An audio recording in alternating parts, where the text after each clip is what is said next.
El día que descubrí la traición de Ricardo fue como si el mundo se me viniera encima. Después de 15 años de matrimonio, encontré en su celular los mensajes que me partieron el alma. No eran solo unas palabras cariñosas, eran planes. Planes de una vida juntos que ya llevaban construyendo desde hacía 2 años. ¿Quién es Valeria?, le pregunté esa noche, cuando llegó a casa con su sonrisa fingida de siempre. Vi cómo se le descompuso la cara. Ricardo nunca fue bueno mintiendo, pero tampoco esperaba que yo fuera tan directa. Se quedó ahí parado, con su traje arrugado y esa mirada de niño regañado que tan bien conocía. «Mira, Esperanza», comenzó, pero yo no lo dejé terminar. 15 años, Ricardo. 15 años de mi vida. Las lágrimas empezaron a rodar por mis mejillas. ¿Desde cuándo? No me contestó. Solo se fue a la recámara y comenzó a empacar sus cosas. Esa misma noche se largó de la casa, dejándome sola con nuestros recuerdos y un vacío tan grande que creí que me iba a tragar. Lo que no sabía era que mi sufrimiento apenas comenzaba. 3 meses después del abandono, llegó la noticia que me remató completamente. La abuela Eulalia, la única familia que me quedaba en este mundo, había fallecido en Puebla. Era la mujer que me había criado después de que mis papás murieran en ese accidente, cuando yo tenía apenas 12 años. El velorio fue devastador, no solo por perder a mi abuela, sino porque Ricardo apareció. Llegó de la mano de Valeria, una mujer 10 años menor que yo, con su vestido negro elegante y su cara de fingida tristeza. «Vine a acompañarte», me dijo Ricardo, como si nada hubiera pasado. «No te necesito aquí», le respondí tratando de mantener la compostura frente a toda la gente del pueblo. Pero ahí estaba, actuando como el nieto político perfecto, consolando a los vecinos y recibiendo las condolencias como si fuera parte de la familia. La abuela Eulalia siempre lo había querido como a un hijo, y él lo sabía. Al día siguiente, en la lectura del testamento, me llevé la sorpresa más cruel de mi vida. El licenciado Mendoza, un hombre mayor con lentes gruesos y aire solemne, nos citó a todos en su despacho. Yo pensaba que sería algo sencillo: la casa de la abuela, sus pocas pertenencias, tal vez algunos ahorros. Nada me preparó para lo que escuché. La señora Eulalia Ramírez de Vega deja todos sus bienes a su nieta política, Esperanza Morales. El licenciado hizo una pausa y se acomodó los lentes. En matrimonio con Ricardo Vega. Mi corazón se detuvo. ¿Nieta política? Espere, interrumpí. Yo soy su nieta de sangre. Ricardo solo es mi ex marido, completó Ricardo con una sonrisa que me heló la sangre. El licenciado continuó leyendo. En caso de que el matrimonio se disuelva, todos los bienes pasarán automáticamente al señor Ricardo Vega, como representante de la familia Vega. No podía creerlo. Mi abuela, en su confusión de los últimos años, había hecho un testamento que me dejaba todo, pero con una cláusula que lo perdía todo.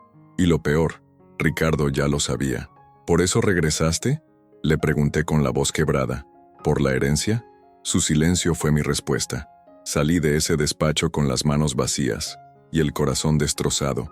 No solo había perdido a mi abuela, sino también la casa donde crecí, los terrenos que habían sido de mi familia por generaciones, y una cantidad de dinero que nunca supe que la abuela tenía guardada. Ricardo se quedó platicando con el licenciado, seguramente arreglando los papeles para hacer efectiva la herencia. Yo me quedé parada en la banqueta, viendo cómo mi vida se desmoronaba por completa. Valeria se acercó a mí con una sonrisa falsa. «No te preocupes, Esperanza. Ricardo es muy generoso. Seguramente te va a ayudar en algo», me dijo tocándome el brazo como si fuéramos amigas. La aparté de un manotazo. «No me toques», le dije entre dientes, «y dile a tu noviecito que esto no se va a quedar así». Pero en el fondo, sabía que no tenía nada que hacer. El testamento era legal, y yo había perdido todo por un tecnicismo legal que mi propia abuela había creado sin saberlo. Esa noche, en el cuartito que renté en el pueblo, lloré hasta que no me quedaron más lágrimas. Mañana tendría que regresar a la Ciudad de México, a mi departamento, a mi trabajo en la oficina, y tratar de reconstruir mi vida desde cero, o eso creía. De vuelta en la Ciudad de México, traté de enfocarme en el trabajo. En la oficina de contabilidad donde llevaba 8 años, todos sabían de mi divorcio, pero nadie sabía de la herencia perdida. Era mi secreto más doloroso. Mi amiga Carmen, la única persona en quien podía confiar, me invitó a comer para ver cómo estaba. «Te ves terrible, Esperanza», me dijo mientras compartíamos unos tacos en la esquina de la oficina. «¿Qué pasó en el pueblo?» Le conté todo. La herencia, el testamento, la traición de Ricardo. Carmen me escuchó con los ojos cada vez más abiertos. «No puede ser legal eso», dijo finalmente. «Tiene que haber algo que puedas hacer. Ya consulté con 2 abogados aquí en la ciudad. El testamento es válido. Mi abuela estaba en sus facultades mentales cuando lo hizo, hace 3 años. Suspiré profundamente. Lo que no entiendo es cómo Ricardo sabía de la herencia antes que yo. Carmen se quedó pensativa. ¿Y si tu abuela le contó? Tú siempre decías que lo quería mucho. Sí, pero... De pronto me vino una imagen a la mente. Ricardo visitaba mucho a la abuela los últimos años, especialmente cuando yo no podía ir por el trabajo. Siempre me decía que iba por cariño, pero ahora todo tenía sentido. Esa noche, acostada en mi cama, una idea loca empezó a formarse en mi cabeza. ¿Y si había algo más en todo esto? ¿Y si Ricardo no solo sabía de la herencia, sino que había influido en las decisiones de mi abuela? No podía quitarme de la cabeza la sospecha de que Ricardo había manipulado a mi abuela. Decidí investigar por mi cuenta. El siguiente fin de semana manejé de vuelta a Puebla, dispuesta a encontrar respuestas. Doña Carmela, la vecina de toda la vida de mi abuela, me recibió con los brazos abiertos. «Ay, mijita, qué bueno que vienes. He estado pensando mucho en ti desde el funeral. Doña Carmela, necesito preguntarle algo importante. ¿Ricardo venía mucho a ver a mi abuela?» La señora se sirvió un café y me ofreció otro. «Pues sí, mija. Sobre todo el último año. Venía casi cada mes, a veces más seguido. Tu abuelita estaba muy contenta. Decía que era el nieto que nunca tuvo. ¿Y usted escuchó algo de lo que platicaban?» Doña Carmela se puso nerviosa. «No me gusta andar de chismosa, pero...» Bajó la voz. «Sí noté que tu marido siempre hablaba de dinero con ella, de inversiones, de papeles importantes. Tu abuelita al principio no entendía mucho, pero él tenía mucha paciencia». Se me erizó la piel. Ricardo odiaba hablar de dinero conmigo. Siempre decía que eran cosas aburridas. ¿Por qué se interesaría tanto en las finanzas de mi abuela? ¿Sabes si mi abuela cambió su testamento hace poco? Ay, sí. Fue al licenciado Mendoza como 3 veces el año pasado. Siempre salía muy confundida, pobrecita. Me decía que no entendía bien todos esos papeles legales. Mi corazón empezó a latir más rápido. Algo no estaba bien en todo esto. Decidí visitar al licenciado Mendoza bajo el pretexto de aclarar algunas dudas sobre el testamento. El hombre me recibió en su oficina, llena de libros polvorientos y el olor a papel viejo. «Licenciado, tengo curiosidad. ¿Mi abuela vino sola a hacer su testamento?» El hombre se quitó los lentes y los limpió lentamente. «Bueno, las primeras veces sí, pero la última vez vino acompañada de su nieto político, el señor Vega. Él la ayudó mucho a entender los términos legales. ¿Él estuvo presente durante la redacción?» Sí, de hecho, él fue quien sugirió algunas de las cláusulas más específicas. Dijo que era importante proteger el patrimonio de la familia Vega. Me quedé helada. Ricardo había estado ahí, dirigiendo cómo se escribía el testamento que me quitaría todo. ¿Y mi abuela entendía completamente lo que estaba firmando? El licenciado se puso incómodo. «Mire, señora, su abuela ya tenía 85 años. A veces se confundía un poco, pero legalmente estaba competente. Yo me aseguré de eso. Salí de ahí con más preguntas que respuestas. Pero tenía algo. Ricardo había manipulado a mi abuela para redactar un testamento que me beneficiaría a mí, pero con una trampa que él sabía que se activaría porque ya planeaba abandonarme. El problema era probarlo. De vuelta en la Ciudad de México, no podía concentrarme en nada. En el trabajo cometía errores que nunca había cometido, y en casa daba vueltas como león enjaulado. Necesitaba pruebas de que Ricardo había manipulado a mi abuela. Carmen me sugirió algo que me puso nerviosa. «¿Por qué no hablas directamente con Valeria? A lo mejor ella sabe algo». «¿Estás loca? Esa mujer es parte del problema. Piénsalo, Esperanza. Si Ricardo la engañó a ti por 2 años, ¿no crees que le pudo haber mentido a ella también?» No era mala idea. Conseguí el número de teléfono de Valeria a través de una amiga que conocía a alguien que trabajaba en su oficina. Le mandé un mensaje directo. «Necesito hablar contigo sobre Ricardo. Es importante para las 2». Me contestó esa misma tarde. «¿De qué se trata?» Prefiero decírtelo en persona. ¿Podemos vernos mañana después del trabajo? Aceptó, aunque con desconfianza. Quedamos de vernos en un café de la Condesa, territorio neutral. Valeria llegó puntual al café, vestida elegante como siempre, pero se veía tensa. Se sentó frente a mí como si fuera a una negociación de negocios. ¿Qué es lo que quieres, Esperanza? Decidí ir directo al grano. ¿Ricardo te contó de la herencia de mi abuela antes de que ella muriera? Valeria frunció el ceño. ¿Qué herencia? Ricardo me dijo que tu abuela no tenía nada, que por eso tú siempre andabas tan apretada de dinero. Interesante. Ricardo le había mentido a ella también. Mi abuela dejó una herencia considerable, terrenos, la casa, dinero en el banco. Pero por un tecnicismo legal, Ricardo se quedó con todo. Valeria se puso pálida. Eso no puede ser cierto. Ricardo me hubiera dicho. ¿Te hubiera dicho? Valeria, este hombre me engañó por 2 años contigo. ¿En serio crees que no te mentiría sobre el dinero? La vi procesar la información. Sus ojos se llenaron de duda. ¿Cuánto dinero?, preguntó finalmente. Entre la casa, los terrenos y las cuentas bancarias. Más de 3 millones de pesos. Valeria se llevó la mano a la boca. De pronto ya no parecía la mujer segura que había conocido en el funeral. Él me dijo que estaba en problemas económicos, que por eso necesitaba vender algunas cosas y que íbamos a tener que esperar para casarnos. Ahora todo tenía más sentido. Ricardo no solo me había robado la herencia, sino que le estaba mintiendo a Valeria sobre el dinero para controlarlo todo él solo. Para mi sorpresa, Valeria no se levantó y se fue. Se quedó ahí procesando toda la información. Finalmente me miró con ojos diferentes. ¿Tienes pruebas de esto? Algunas. Sé que él estuvo presente cuando mi abuela redactó el testamento.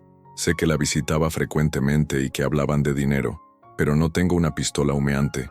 Valeria se quedó callada por un momento. Esperanza, tengo que contarte algo.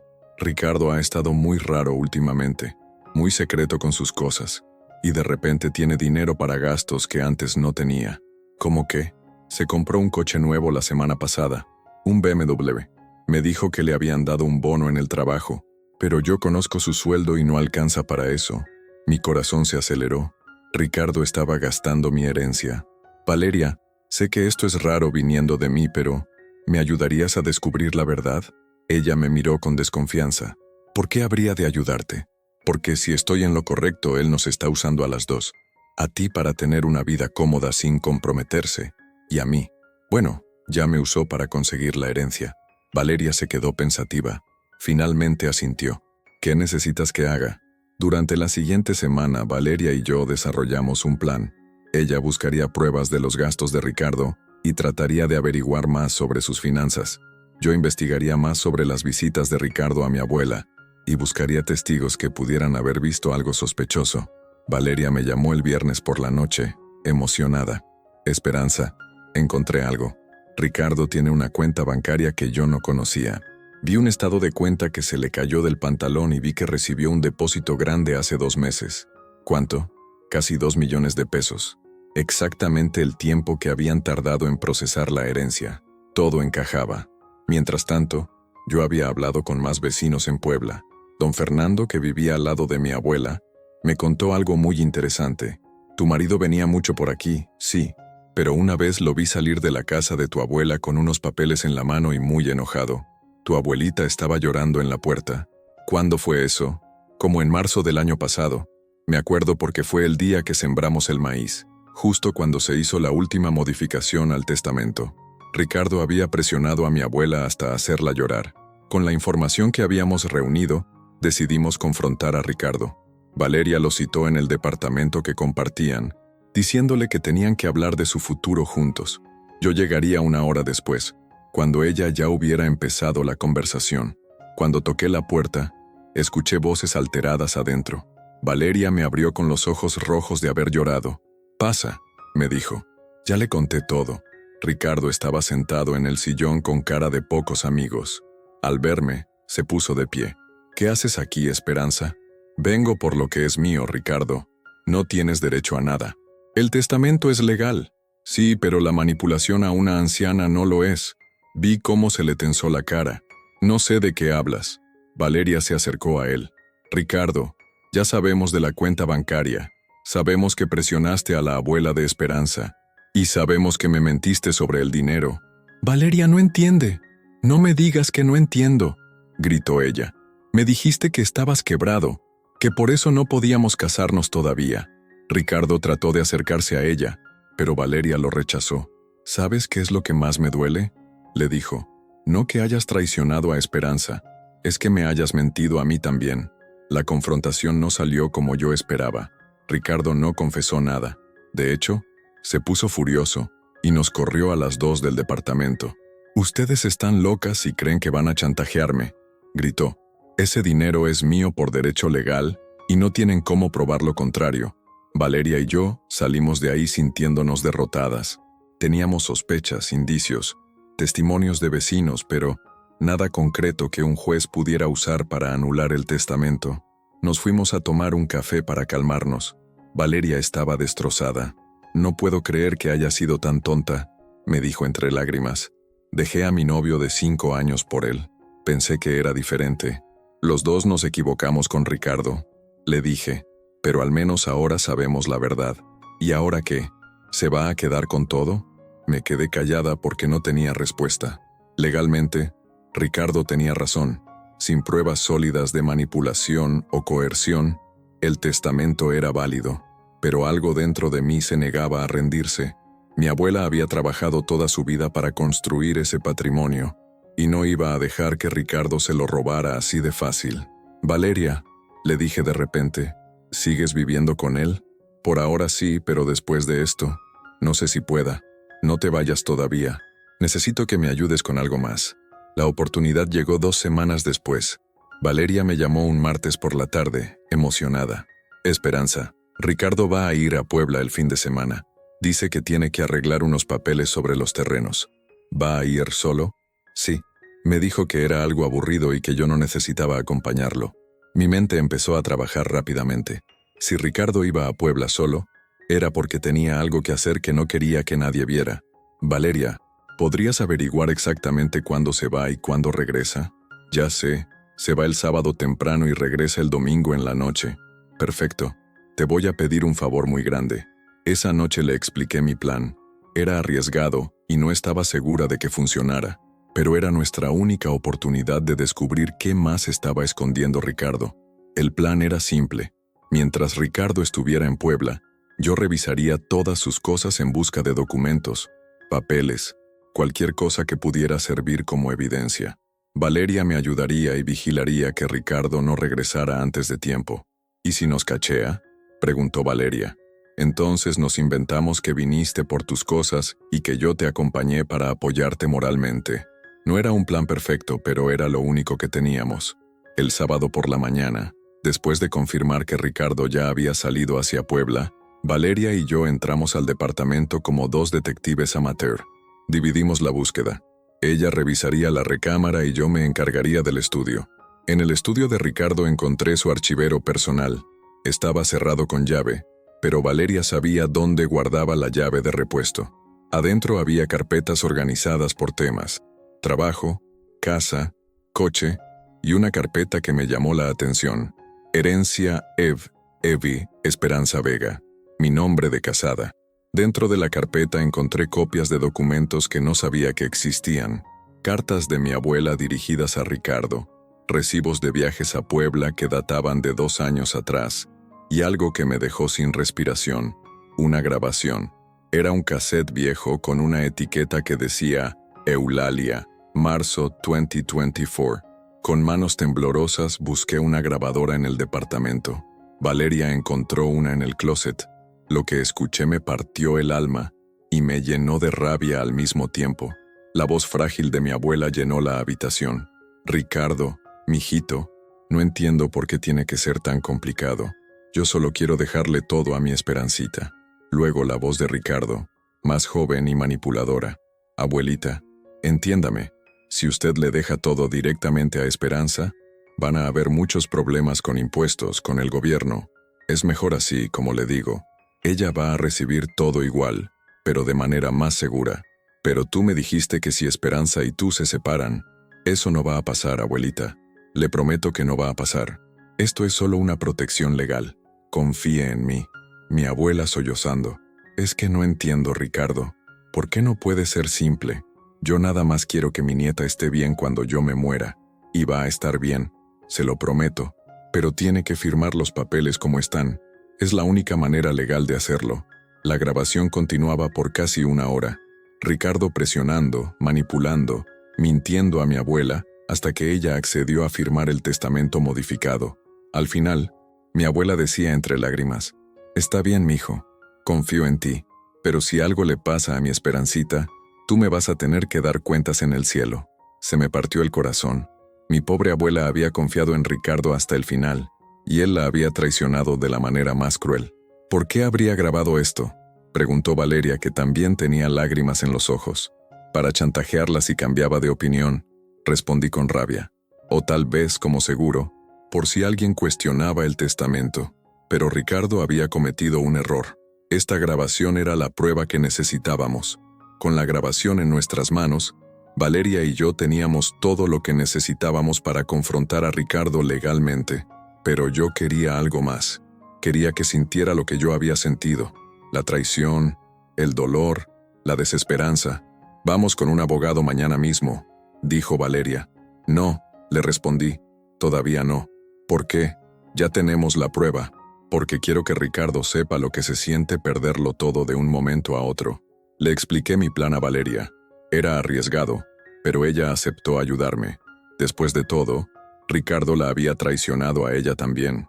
El domingo por la noche, cuando Ricardo regresó de Puebla, encontró algo que no esperaba. Todas las cosas de Valeria estaban empacadas en la sala, y ella estaba sentada esperándolo con cara de pocos amigos. «¿Qué significa esto?», preguntó Ricardo. «Significa que se acabó», le dijo Valeria. «Sé todo, Ricardo. Sé de la herencia, sé cómo manipulaste a la abuela de Esperanza, y sé que me mentiste sobre el dinero». Ricardo trató de acercarse, pero ella se levantó. «Valeria no entiende. Puedo explicárselo todo». «No hay nada que explicar. Me voy». «¿A dónde vas a ir? Tú no tienes nada sin mí». Esa frase fue exactamente lo que yo esperaba escuchar. Era el mismo patrón. Ricardo creía que podía controlar a las mujeres haciéndolas sentir dependientes de él. «Tienes razón», dijo Valeria. «No tengo nada. Igual que Esperanza cuando la dejaste». Y se fue, dejando a Ricardo confundido y furioso. 2 días después, Ricardo recibió una citación legal. Yo había demandado la anulación del testamento por manipulación y coerción a una persona mayor. La grabación era mi evidencia principal, junto con los testimonios de los vecinos y la cronología de sus visitas. Ricardo me llamó esa misma tarde, furioso. «¿Qué diablos crees que estás haciendo, Esperanza?». «Recuperando lo que es mío», le respondí con calma. «Tú no tienes pruebas de nada». «No, tal vez deberías ser más cuidadoso con lo que guardas en tu archivero». Se hizo un silencio largo en el teléfono. «¿Entraste a mi casa?». «No fue mi casa, Ricardo.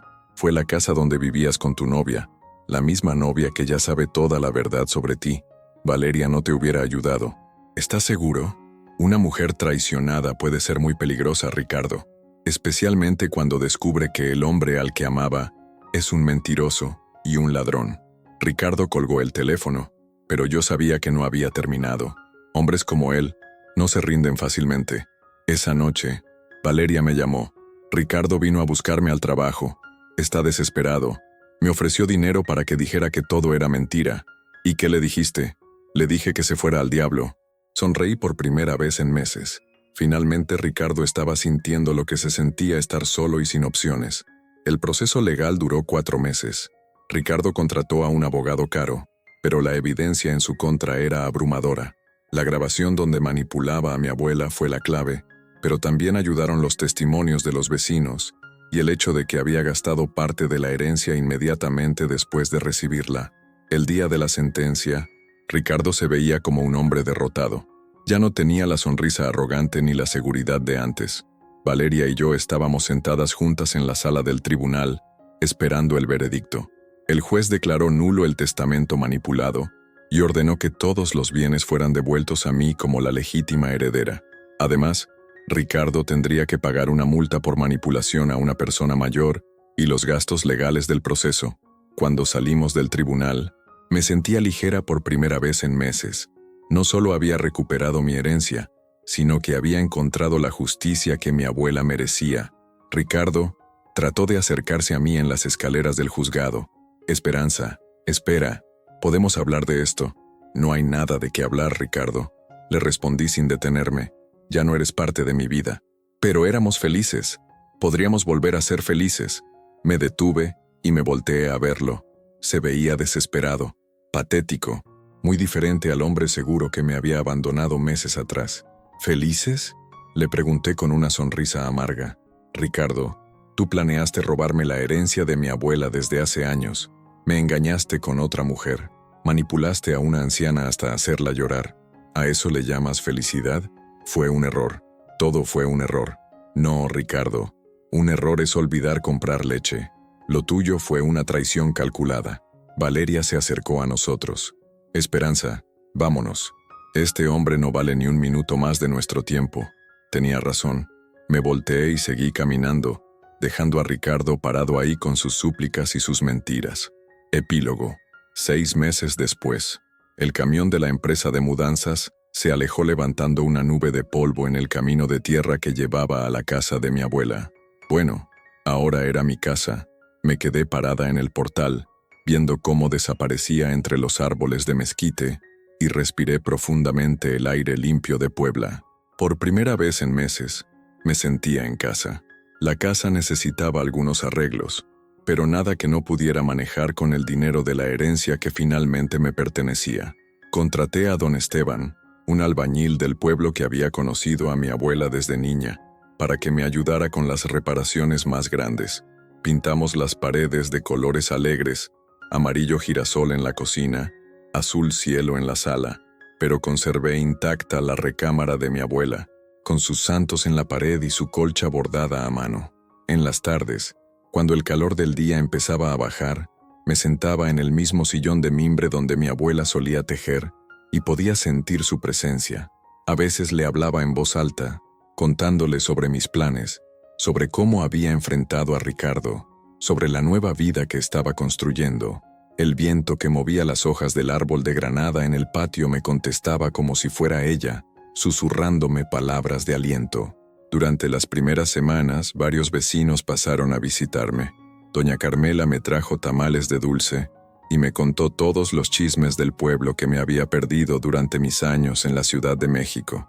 Don Fernando me ofreció ayuda con el jardín y la señora Lupita, que tenía una tiendita en la esquina, me dijo que cualquier cosa que necesitara, no dudara en pedírsela. Era reconfortante estar rodeada de gente que me conocía desde niña, que había querido a mi abuela y que ahora me recibía con los brazos abiertos. En la ciudad, después del divorcio, me había sentido muy sola. Aquí, en cambio, formaba parte de algo más grande, de una comunidad que cuidaba de sus propios. Pero no todo era nostalgia y tranquilidad. Tenía que pensar en mi futuro, en cómo iba a ganarme la vida. Los ahorros de mi trabajo en la ciudad me alcanzarían por unos meses, pero necesitaba un plan a largo plazo. Una mañana, mientras desayunaba en la cocina y veía a través de la ventana cómo la gente del pueblo caminaba hacia el centro, me vino la idea. Siempre me había encantado hornear. En la ciudad, los fines de semana me relajaba haciendo pan, galletas, pasteles. Mis compañeras de trabajo siempre me pedían que llevara mis postres a las fiestas de la oficina. ¿Por qué no convertir esa pasión en mi sustento? La idea de abrir una panadería me emocionó tanto que no pude quedarme quieta. Salí a caminar por el centro del pueblo, observando los locales disponibles, estudiando la competencia. Había una panadería vieja que apenas vendía bolillos duros y pan dulce básico.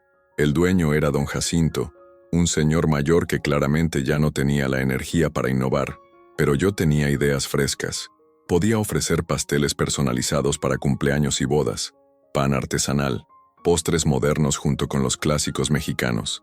El pueblo estaba creciendo. Llegaban más familias jóvenes de la ciudad que buscan una vida más tranquila, pero que siguen teniendo gustos sofisticados. Encontré el local perfecto en una esquina del Zócalo, con ventanas grandes que darían mucha luz y espacio suficiente para poner algunas mesas donde la gente pudiera sentarse a tomar café con un pedazo de pastel. El dueño, don Roberto, era amigo de mi abuela y me hizo un precio especial en la renta. Invertí parte de la herencia en equipar la panadería. Compré hornos industriales, una batidora grande, refrigeradores, todo lo necesario para operar un negocio serio. También contraté a una muchacha del pueblo, Sofía, que tenía ganas de aprender y mucha energía. Juntas desarrollamos recetas, experimentamos con sabores, practicamos hasta que todo salía perfecto. Doña Carmela se convirtió en mi asesora no oficial. Venía todas las tardes después de que cerráramos la panadería y me contaba qué decía la gente del pueblo sobre nuestros productos, qué les gustaba más, qué podíamos mejorar. Su experiencia de toda la vida en el pueblo era invaluable. La inauguración fue todo un evento. Medio pueblo vino a probar mis productos. Había preparado de todo: conchas de chocolate y vainilla, orejas espolvoreadas con canela, pasteles de 3 leches, galletas de mantequilla y mi especialidad, un pan de elote con queso que había perfeccionado usando la receta de mi abuela, pero con mi toque personal. La respuesta fue mejor de lo que había soñado. Para el mediodía ya habíamos vendido casi todo.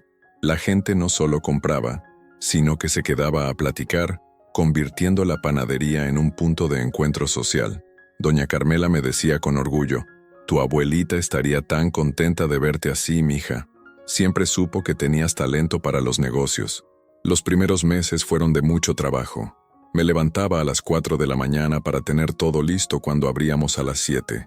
Sofía resultó ser una empleada excepcional, rápida para aprender y con buenas ideas. Juntas desarrollamos una rutina eficiente que nos permitía manejar la demanda creciente. Para mi sorpresa, no solo venía gente del pueblo. Los fines de semana llegaban familias de la ciudad que habían escuchado hablar de la panadería. Las redes sociales ayudaron mucho. Sofía era experta en eso y siempre estaba tomando fotos de nuestros productos para subirlas a Facebook e Instagram. Poco a poco nos fuimos haciendo famosas en toda la región. El éxito del negocio me llenaba de satisfacción, pero lo que más me gustaba era la sensación de comunidad que había creado.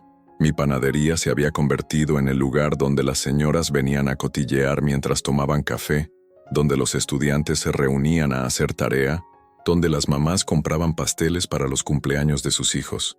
Una tarde, mientras limpiaba las mesas después de un día particularmente ocupado, entró una mujer que no reconocí de inmediato. Era elegante, vestida con ropa cara pero sencilla, y tenía una sonrisa tímida. «¿Esperanza?», me preguntó. La reconocí hasta que habló. Era Valeria, pero muy diferente a como la recordaba. Se veía más natural, sin tanto maquillaje, el cabello recogido en una coleta simple. Se veía feliz. «Valeria, ¿qué haces aquí?». «Vine a visitarte. He estado pensando mucho en ti, en todo lo que pasamos. Quería ver cómo estabas». La abracé sin dudar. Después de todo lo que habíamos compartido, ya no la veía como la mujer que me había quitado el marido, sino como una aliada, como una amiga que había nacido de las circunstancias más extrañas. «Te ves increíble», me dijo, viendo alrededor de la panadería. «Esto es hermoso. Gracias. ¿Y tú qué tal?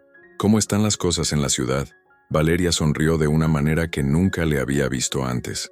«Mejor que nunca, la verdad. Dejé mi trabajo anterior y ahora trabajo en una empresa de marketing digital. Gano menos dinero, pero hago lo que me gusta». Y se sonrojó un poco. «¿Conocí a alguien?». «¿En serio? Cuéntame». «Se llama Daniel. Es contador, divorciado. Tiene una niña de 8 años. Es completamente diferente a Ricardo. Honesto, trabajador, buen papá. No es el hombre más emocionante del mundo, pero me trata como si fuera una reina». Me dio mucho gusto escuchar eso. Valeria merecía ser feliz con alguien que la valorara. «¿Y de Ricardo?», le pregunté, aunque no estaba segura de querer saber la respuesta. «Pues», Valeria hizo una mueca, «últimamente lo he visto muy mal. Tuvo que vender el BMW para pagar los abogados. Su trabajo lo corrió porque se descubrió que había estado robando dinero de la empresa. Ahora vive con su mamá y trabaja en un taller mecánico». No sentí satisfacción al escuchar eso, como había pensado que sentiría, solo lástima. Ricardo se había destruido a sí mismo con su propia ambición y deshonestidad. «¿Sabes qué es lo más triste?», continuó Valeria. «Su mamá me buscó hace un mes. Me dijo que Ricardo había intentado contactarme varias veces, que estaba muy arrepentido y que quería pedirme perdón, pero yo ya no siento nada por él, ni amor, ni odio, ni rencor. Simplemente, nada». Entendía perfectamente esa sensación. Yo tampoco sentía ya nada por Ricardo. Había pasado de amarlo, a odiarlo, a simplemente verlo como parte de mi pasado. Valeria se quedó el fin de semana completo. La instalé en la recámara de huéspedes que había arreglado en la casa, y pasamos esos días poniéndonos al corriente de nuestras vidas. Era extraño pero hermoso haber encontrado una amistad genuina en alguien que había comenzado siendo mi rival. El domingo por la mañana, mientras desayunábamos en el patio bajo la sombra del árbol de granada, Valeria me dijo: ¿Sabes qué, Esperanza? Creo que Ricardo nos hizo un favor. ¿Cómo que un favor? Sí, si no hubiera sido tan rastrero, tú seguirías casada con él en la Ciudad de México, trabajando en esa oficina que odiabas, sin saber de qué eras capaz, y yo seguiría siendo esa mujer superficial que solo se preocupaba por tener un novio guapo con dinero. Tenía razón. La traición de Ricardo había sido dolorosa, pero también había sido el empujón que necesitaba para descubrir mi verdadera fuerza, mi independencia, mi capacidad de construir algo hermoso con mis propias manos. Cuando Valeria se fue el domingo por la tarde, me prometió que regresaría pronto, tal vez con Daniel y su hija. La idea me emocionó. Hacía tiempo que no tenía huéspedes en casa, y me gustaba la idea de que mi hogar fuera un lugar de reunión para la gente que quería. Esa noche, mientras me preparaba para dormir, encontré algo que me sorprendió. Estaba revisando el viejo escritorio de mi abuela, organizando unos papeles, cuando encontré un sobre amarillento entre las páginas de su libro de recetas favorito. Mi nombre estaba escrito con su letra temblorosa en el sobre. Adentro había una carta que nunca había visto. Mi querida Esperancita, si estás leyendo esto, significa que ya me fui de este mundo, y que finalmente encontraste esta carta donde la escondí. Espero que haya sido después de arreglar todo el problema con Ricardo. Sí, mija, yo sabía que ese hombre no era de fiar. Desde la última vez que vino a presionarme con esos papeles del testamento, supe que algo no estaba bien. Vi la maldad en sus ojos cuando creía que yo no lo estaba viendo. Por eso grabé nuestra conversación con la grabadorita vieja que tengo en el cajón. Sabía que algún día esa grabación te serviría. El testamento que firmé es real, pero no porque yo quisiera que Ricardo se quedara con mis cosas. Lo firmé porque sabía que tú eres más inteligente que él, más fuerte que él, y que encontrarías la manera de recuperar lo que es tuyo. Tenía fe en ti, mija. Quiero que sepas que todo lo que trabajé en mi vida, cada peso que ahorré, cada terreno que compré, cada mejora que le hice a esta casa, lo hice pensando en ti. Tú fuiste la alegría de mis últimos años, la razón por la que valía la pena seguir adelante después de que tus papás murieron. No te dejo esta herencia porque sea mucho dinero, sino porque sé que tú le darás el mejor uso. Sé que la invertirás sabiamente, que construirás algo hermoso, que ayudarás a nuestra gente.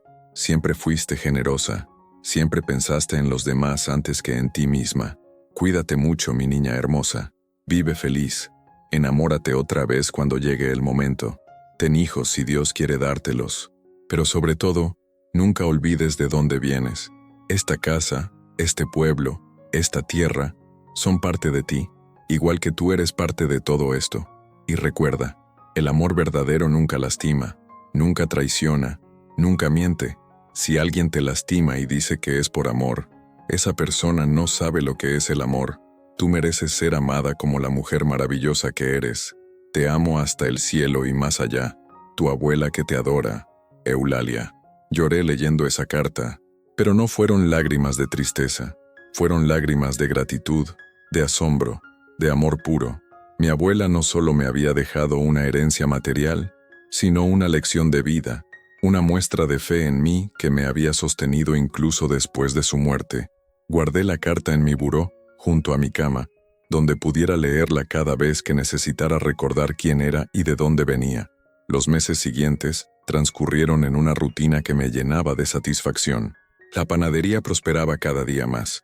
Habíamos agregado un servicio de café especializado y algunos desayunos ligeros que eran muy populares entre la gente que iba camino al trabajo. Sofía había resultado ser tan buena para el negocio que le ofrecí convertirla en socia menor. Su alegría y entusiasmo eran contagiosos. Una tarde de octubre, mientras cerraba la panadería, vi una figura familiar caminando por el zócalo. Era Ricardo, pero muy diferente al hombre que había conocido. Estaba flaco, descuidado, con ropa barata y cara de no haber dormido bien en mucho tiempo. Por un momento pensé en esconderme, pero luego decidí que no tenía nada que temer. Se acercó lentamente, como si no estuviera seguro de si debía hablarme. «Esperanza», dijo con voz ronca. «Hola, Ricardo. ¿Te ves? Te ves muy bien. Gracias». Se quedó callado unos momentos, viendo la panadería con ojos tristes. Vine a pedirte perdón». «¿Perdón por qué?» «Por todo. Por traicionarte, por engañarte, por manipular a tu abuela, por ser tan miserable contigo». Lo miré sin sentir rencor, solo una profunda indiferencia. «Ya no importa, Ricardo». «Sí importa», insistió. «Arruiné todo. Mi trabajo, mi relación con Valeria, mi reputación y, sobre todo, arruiné lo que teníamos nosotros. Nosotros no teníamos nada real, Ricardo. Si lo hubiéramos tenido, no habrías podido destruirlo tan fácilmente. Yo pensé que podría ser feliz con el dinero, ¿pero qué? Pero el dinero no te abraza en las noches. El dinero no se ríe de tus chistes. El dinero no te hace sentir que vales la pena». Me dio lástima verlo así, pero no era mi problema resolver su miseria. «Ricardo, espero que encuentres la manera de ser feliz contigo mismo, pero esa manera no incluye regresar conmigo». «Lo sé», dijo, bajando la cabeza. «Solo quería que supieras que me arrepiento, que si pudiera cambiar todo». «No puedes. Y ¿sabes qué? Me alegra que no puedas. Todo lo que pasó me trajo hasta aquí, hasta esta vida que amo. No cambiaría nada». Ricardo se fue sin decir más. Nunca más lo volví a ver. Esa noche, sentada en el portal de mi casa, viendo las estrellas que brillaban más intensamente que en la ciudad, reflexioné sobre todo el camino que había recorrido. Había perdido un marido que no valía la pena, había recuperado una herencia que me pertenecía, pero sobre todo, había encontrado a mí misma. Al año de haber abierto la panadería ya tenía empleadas a 5 personas del pueblo y planes de expandir el negocio. Valeria venía a visitarme cada 2 meses, siempre con historias nuevas de su vida en la ciudad y su relación con Daniel. Se habían comprometido y planeaban casarse el próximo año, aquí en el pueblo, con una recepción en mi panadería. También había empezado a salir con alguien. Se llamaba Alejandro. Era maestro en la escuela primaria del pueblo, viudo con 2 niños pequeños. Era lo opuesto a Ricardo. Sencillo, honesto, trabajador, un hombre que valoraba las cosas simples de la vida. Nuestra relación crecía lentamente, sin prisa, construida sobre bases sólidas de amistad y respeto mutuo. Y así, después del abandono, después de que mi marido se quedó con la herencia pero perdió todo lo que realmente importaba, yo encontré algo que él nunca tuvo: la verdadera libertad, la justicia que merecía, y un futuro construido sobre bases sólidas de amor propio y trabajo honesto. A veces, las traiciones más dolorosas nos llevan por caminos que nunca hubiéramos imaginado, pero que resultan ser exactamente donde necesitábamos estar. Y yo había descubierto que era mucho más fuerte, más capaz, más valiosa de lo que jamás había imaginado. Mi abuela tenía razón. El amor verdadero nunca lastima. Y finalmente, había aprendido a amarme a mí misma.